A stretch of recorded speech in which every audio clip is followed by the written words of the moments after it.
claro, lo que yo siempre les he dicho, vivimos las injusticias sociales y allá el otro y tú y los malos de por allá, pero no nos damos cuenta de las injusticias. La injusticia parte de casa. Yo he escuchado siempre, desde que era monaguillo, yo fui monaguillo, y he escuchado siempre que los que están más cercanos al Padre son la gente que menos cree. ¿Y saben por qué? Porque son los que reciben todo tipo de injusticia y pareciera normal la cosa.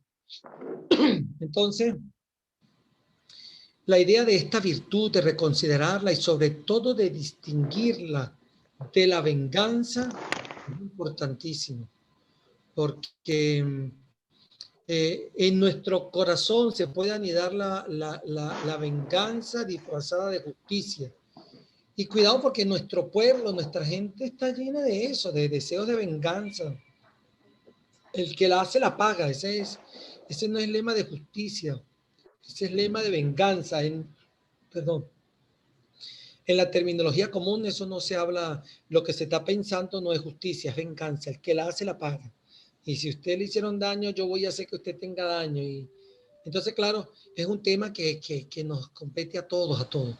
No para que peleemos por el injusto. Y yo vuelvo a lo que el Papa en su encíclica, que ya todos debieron haberla leído y estarla meditando, ¿no? El pobre hombre medio muerto, el que lo dejaron medio muerto, el samaritano no se sentó a pensar, qué injusto el sacerdote, qué injusto el levita, que pasaron de largos y que no hicieron nada. No, no, él hizo lo que tenía que hacer y esa es justicia, hacer lo que tiene que hacer cada uno. Que los demás no lo hagan, bueno, Dios mío santo, si yo tengo la responsabilidad de unos alumnos, si yo tengo la responsabilidad de un hijo, de dos hijos, de un hogar, si yo tengo la responsabilidad de un seminario, de una parroquia, yo tengo que velar por la justicia ahí, pero empezando por la práctica de la justicia. Entonces, por eso creo que es un tema que vale y que tenemos que saber distinguir, tener claro, para que no nos dejemos envolver por el ambiente de venganza que cubre nuestra sociedad, que cubre nuestra atmósfera, que cubre los sentimientos de todo el mundo. Yo escucho viejitas, monjitas santas, ojalá el desgraciado ese, o la bicha esa, Dios mío de mi vida, eso no es justicia, eso no es justicia, eso. Uy, que lo apague para que no sea sinvergüenza, eso no es justicia, eso es rabia, mal deseo y eso es fruto de la venganza, no de la justicia. La justicia es una virtud y la venganza, el odio, la rabia no son parte de una virtud. Bueno, vamos a escuchar entonces a William para que terminemos con el tema de hoy. William, somos todos oídos. Gracias, padre. Voy a compartir pantalla y empezamos.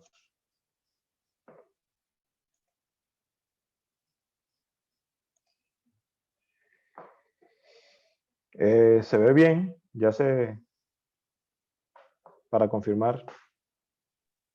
Muy bien. Sí, se ve buenísimo, se ve muy bien. Bueno, como ya decía el padre, la semana pasada mis compañeros Luis y Alejandro hablaron sobre el tema de la justicia, la virtud de la justicia, presentaron este tema, ¿no? Alejandro habló sobre lo que era la virtud de la justicia como tal, tocando lo que se relaciona con este término en la Sagrada Escritura y también en la dogmática, pero muy especialmente en Santo Tomás de Aquino. Mientras que Luis Tolosa habló sobre la relación que hay entre moralidad y legalidad en cuanto a la justicia. También tocó el tema de la relación justicia y venganza y justicia y caridad. Ahí habría que destacar esta importante diferencia que él mencionaba acerca de que no todo lo que es legal es moralmente justo, sino que hay una diferencia, ¿no? Para que las leyes o la legalidad sea justa, debe reinar la virtud de la justicia, ¿no? Desde el punto de vista ético.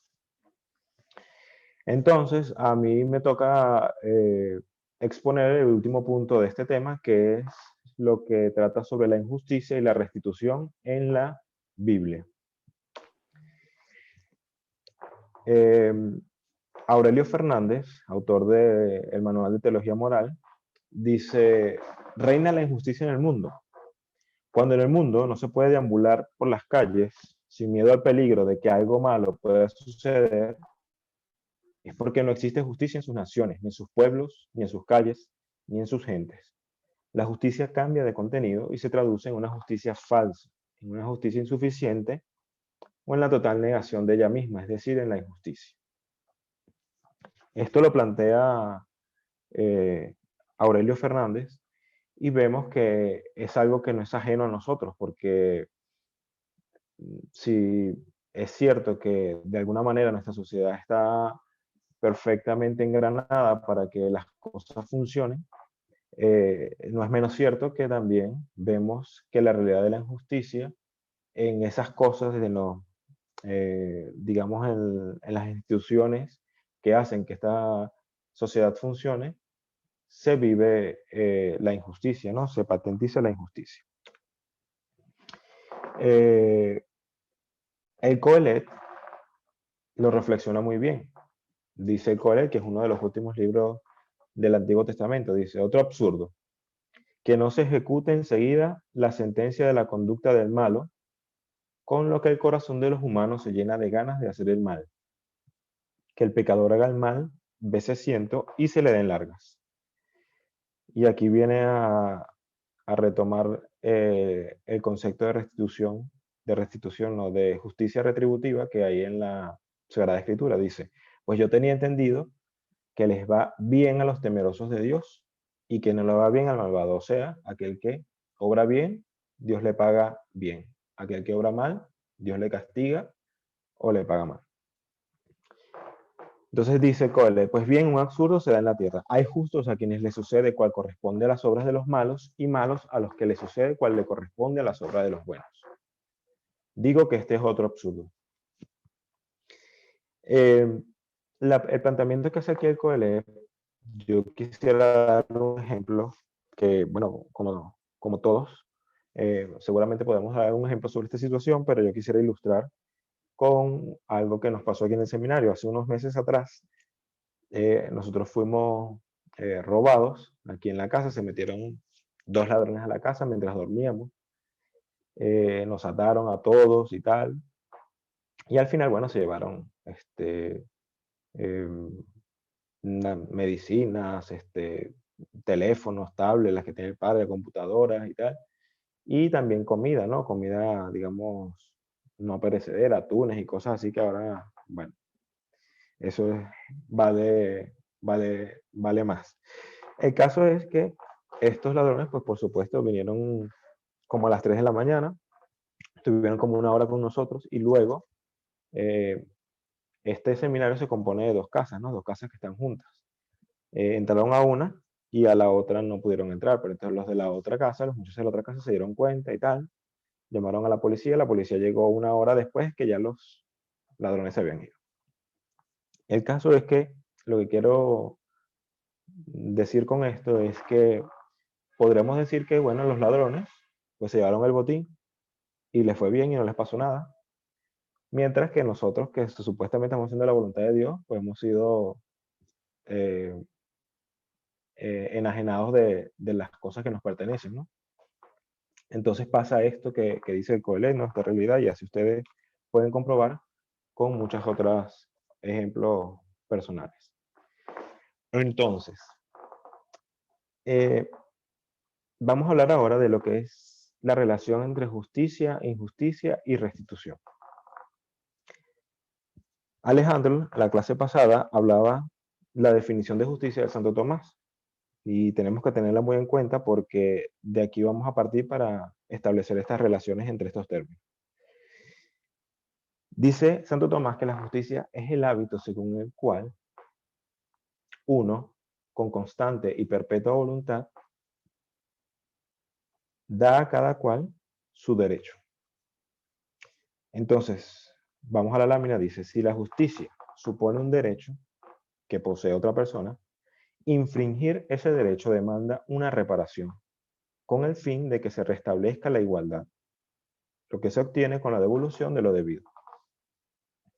Sabemos que el principio de justicia, la virtud de la justicia, está apoyada en la igualdad, lo decía también Alejandro en la clase pasada.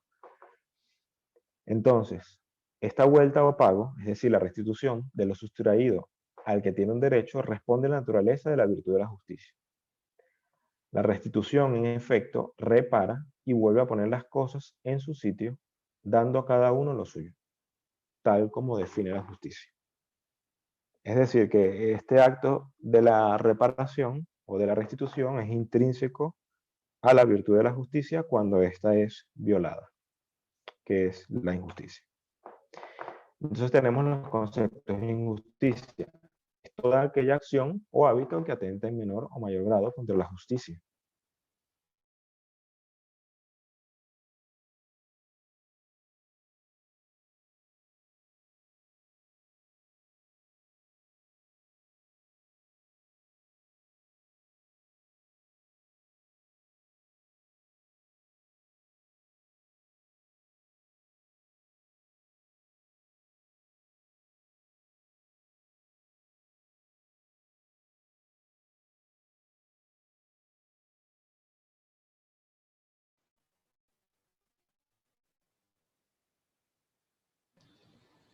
Creo que perdió la conexión, William. Vamos a esperar un poquito. ¿Me escuchan? Ahora sí, William, ahora sí. Sí, se cayó un momento. Ya es que voy a ver si el audio de la computadora está funcionando, porque como está grabando. Sí, sí. Ok, Se escucha y sí está parece que sí. grabando, ¿oíste? Sí está grabando y se escucha. Ok, vamos a la lámina.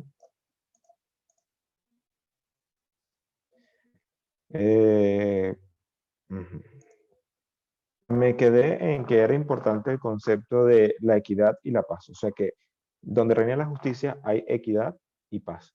Y esto es importante porque esto es lo que diferencia, como decía también Luis Tolosa la vez pasada, eh, en cuanto a lo que significa justicia y venganza, porque parece que justicia y venganza tienden a buscar el mismo objetivo, ¿no? De alguna manera hacer justicia, o sea, volver a la equidad, pero sin la paz no aparece la restitución de la justicia. Entonces es importante esto para diferenciarlo de la venganza. Bien, entonces entramos en el Antiguo Testamento. En el Antiguo Testamento existe una conciencia del pueblo judío de que debía restituir siempre que hubiese faltado a los deberes de justicia. Todas estas citas que vamos a leer a continuación son un testimonio de que el pueblo de Israel tenía conciencia de lo que era la virtud de la justicia y de que cuando era violada, pues era necesario restituir, volver al equilibrio. La primera cita es Éxodo 18, 13, 27, donde dice que al constituirse como pueblo, es decir, Israel, Moisés lleva a la práctica el modo de administrar justicia según los consejos de su suegro. Este es el episodio en el que, bueno, empiezan a suceder litigios dentro de Israel una vez que han salido de Egipto, y pues Moisés se encuentra cansado de tener que administrar justicia ante cualquier cosa que suceda en el pueblo, ¿no? Entonces el consejo que le da a su suegro es que nombre jefes que puedan administrar justicia, y estos jefes que, digamos, administren justicia en las cosas menores, y Moisés administraría justicia en las cosas mayores. Después de la alianza en el Sinaí, para la segunda cita, el Éxodo dedica 3 capítulos amplios al ejercicio de la justicia, presente en altercados de injusticia que experimenta el pueblo. Es decir, injusticias contra los esclavos, homicidios, golpes y heridas, robo, etc.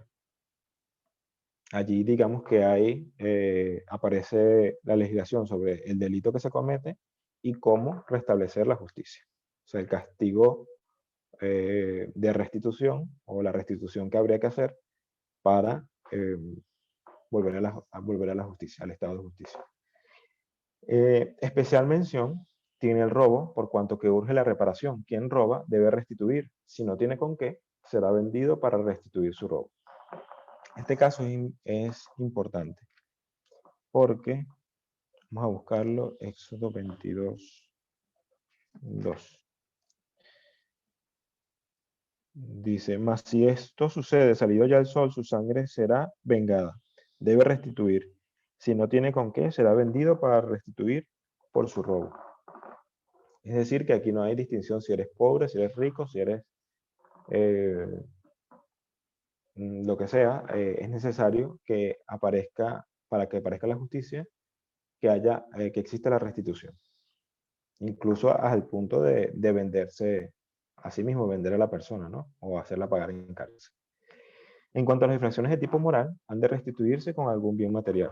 Hasta ahora hemos hablado de cosas donde el pueblo legisla, o mejor dicho, Dios legisla sobre el pueblo acerca del robo o delitos de orden material. En este caso, Éxodo 22, 15 y 16, se trata del caso de la violación de una virgen. Dice, si un hombre seduce a una virgen no desposada y se acuesta con ella, le pagará la dote y la tomará por mujer. Y si el padre de ella no quiere dársela, el seductor pagará el dinero de la dote de las vírgenes. Es decir, que cuando existe un delito de tipo moral, según esta legislación que hay en el Antiguo Testamento, en el Éxodo específicamente, pues hay que restituir también con un bien material. Seguimos en el Antiguo Testamento con el libro del Levítico. Dice, existe una amplia y más desarrollada legislación sobre este tema en el Levítico. Continuación con lo que decíamos de los delitos de orden de tipo moral, ahora aquí aparecen los delitos de orden de tipo religioso. Los valores religiosos quebrantados deben de ser restituidos aportando algún bien material, pues Yahvé debe ser compensado cuando un israelita peca contra él. Tenemos la cita de Levítico 5:1-19, donde se dice, bueno, cuando se se comete un delito de blasfemación o de prevaricación o de cualquier delito en contra del culto religioso, a Yahvé, el que comete el delito tiene que restituir y reparar con dos bueyes o 2 reses, o si es muy pobre, entonces 2 pichones, uno sea para perdonar el pecado y otro para ofrecerse un sacrificio a Yahvé. Una síntesis de esta doctrina se encuentra en Levíticos 21-26.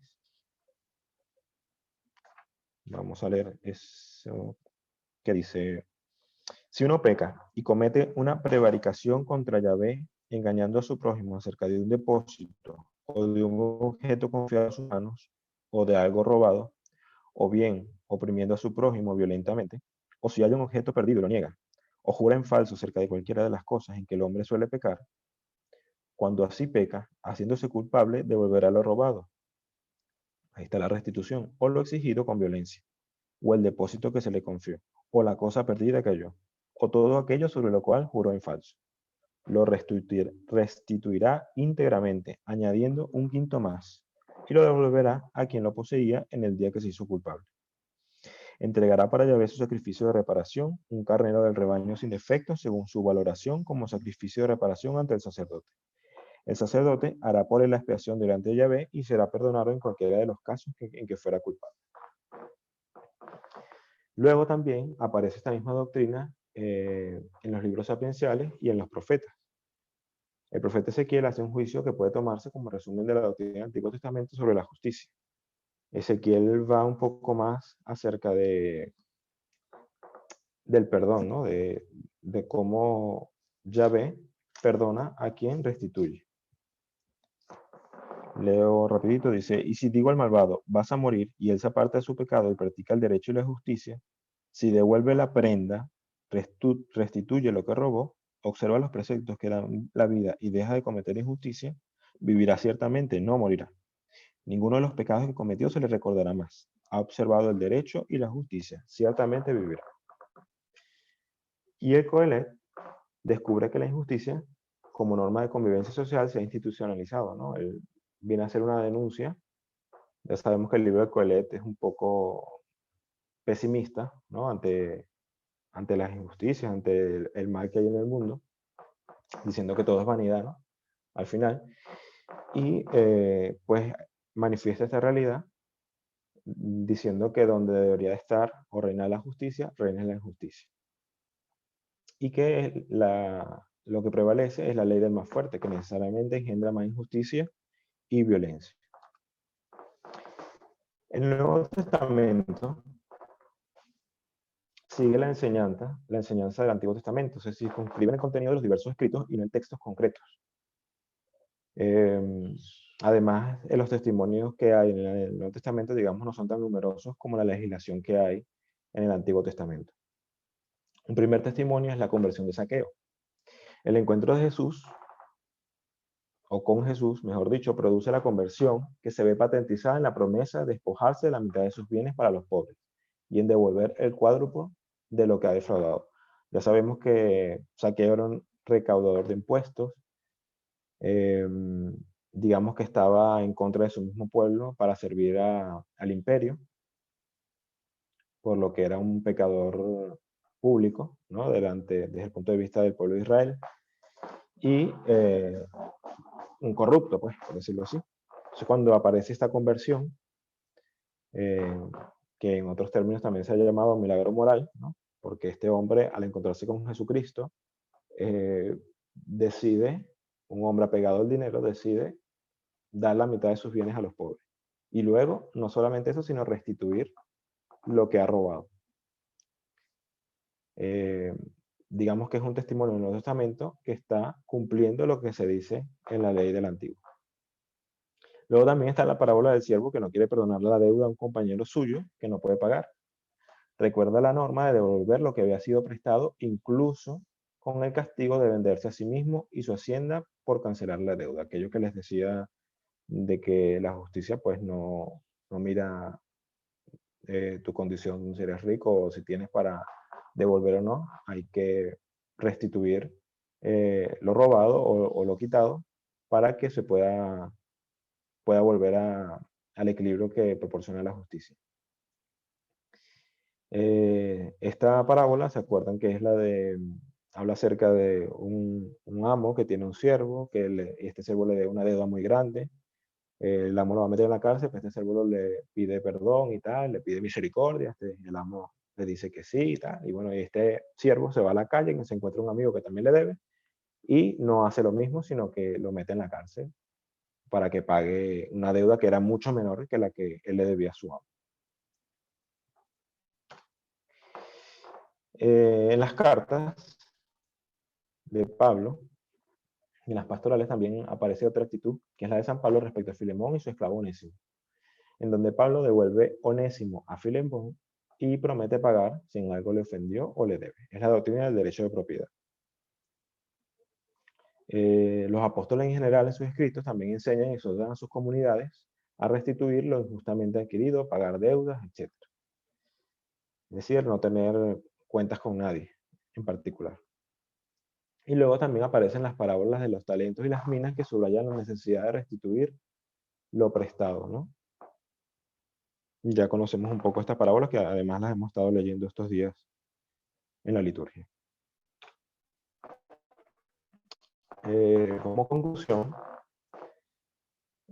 podemos decir que es válido afirmar que en la Biblia, que es lo que estamos hablando de este tema, esta última parte del tema, lo que es la injusticia de restitución en la Biblia, es válido afirmar que la Biblia, a partir de la noción de la justicia, legisla la compensación por algún daño conferido y exige la devolución de lo que es injustamente poseído.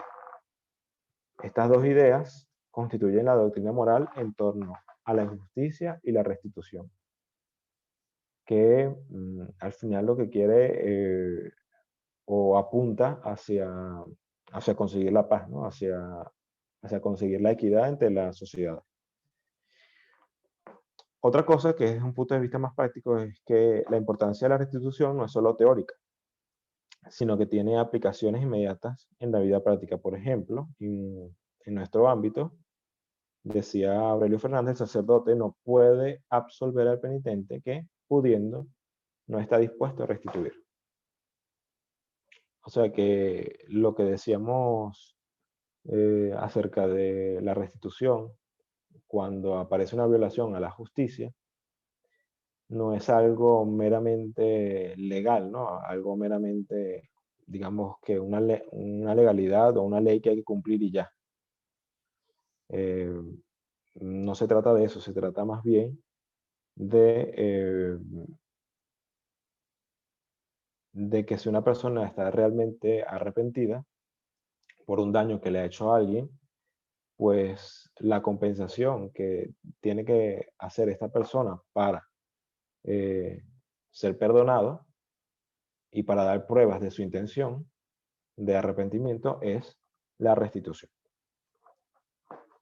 Bueno, hasta aquí, muchas gracias.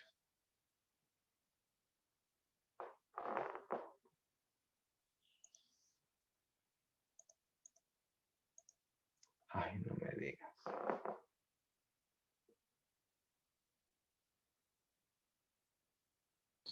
Ok, señores, ¿alguna pregunta?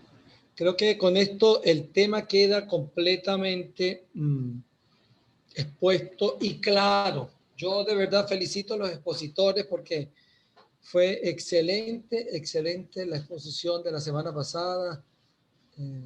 Con quizás como queremos, hijos míos, como queremos, ¿no? Que sea una cosa aplicable, que no sea en las nubes y con toda la reflexión hecha desde lo que vamos entendiendo. Yo por eso no tengo inconveniente que en la semana pregunten, dudas, lo que sea, porque la idea no es que ustedes no se equivoquen, la idea es que ustedes aprendan y que la lectura del tema les ayude a profundizar por ese tema. Yo sé que tienen otras materias, yo fui estudiante, uno no estudia casi los temas a menos que realmente le llame la atención.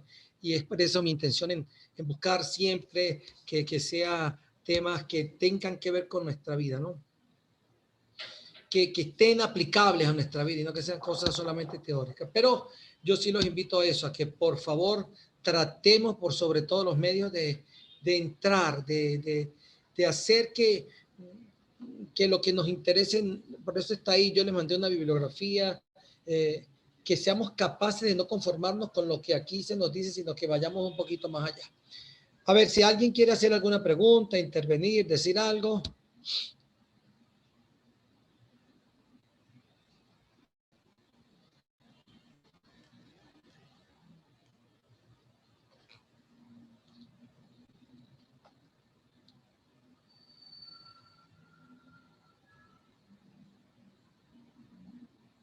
Nada, todo perfecto.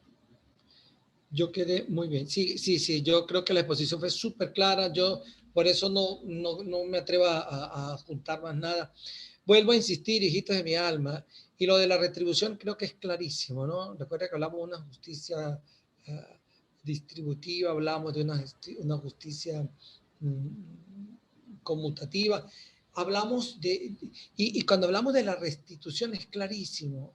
O sea, si yo raspé a un alumno y el alumno no merecía y por eso existe la reparación o la revisión, entonces ¿qué es lo justo? Que el alumno tenga, le devuelvan la nota que sí debía o que, me explico, eso es clarísimo en la justicia. Por eso es que la retribución tiene que ver con el concepto de Santo Tomás, ¿no? Darle a cada quien lo que les corresponde. Si no se lo doy, es injusto, por eso tengo que dárselo, por eso retribuirle lo que le correspondía.